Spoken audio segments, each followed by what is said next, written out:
శ్రీకాకుళం జిల్లా వ్యాప్తంగా శ్రీరామనవమి పర్వదినం అత్యంత భక్తి శ్రద్ధలతో ఉత్సాహంగా జరుపుకుంటున్నారు.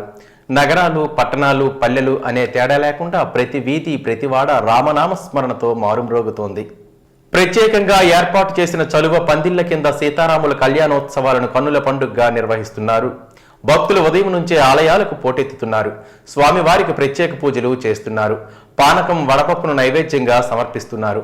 నవమి నుంచి పౌర్ణమి వరకు వివిధ గ్రామాల్లో ఈ ఉత్సవాలు జరగనున్నాయి. ఈ సందర్భంగా వివిధ గ్రామాల్లో శ్రీ సీతారాముల కళ్యాణం, రామ పట్టాభిషేకం తదితర కార్యక్రమాలను గమనీయంగా నిర్వహించారు.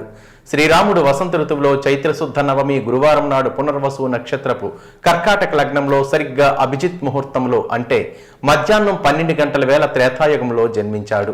ఆ మహనీయుని జన్మదినాన్ని ప్రజలు పండుగగా జరుపుకుంటారు. 14 సంవత్సరాలు అరణ్యవాసము, రావణ సంహారము తర్వాత శ్రీరాముడు సీతా సమేతంగా అయోధ్యలో పట్టాభిషిక్తుడైనాడు. ఈ శుభ సంఘటన కూడా చైత్రశుద్ధ నవమి నాడే జరిగినదని ప్రజల విశ్వాసము. శ్రీ సీతారాముల కళ్యాణం కూడా ఈ రోజునే జరిగింది.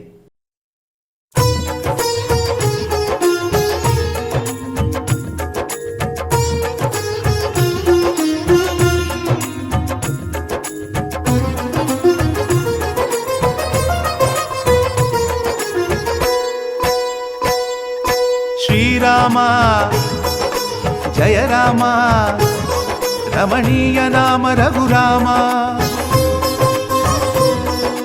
శ్రీరామ జయ రామ, రమణీయ నామ రఘురామ.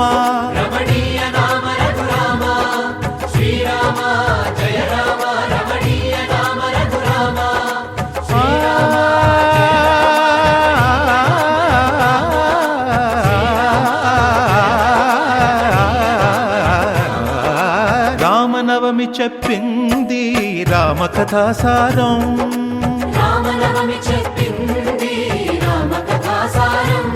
శ్రీరామనవమి చెప్పింది రామ కథాసారం.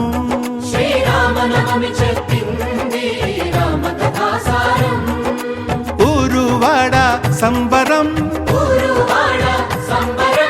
ఊరువాడ సంబరం, చిల్దేసిల్దియంబరం.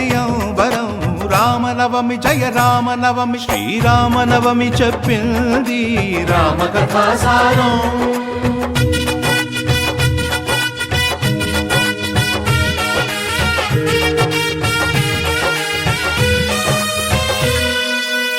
దశరథుని ఇంట రామరూపమున కౌసల్య కడుపు పండెను.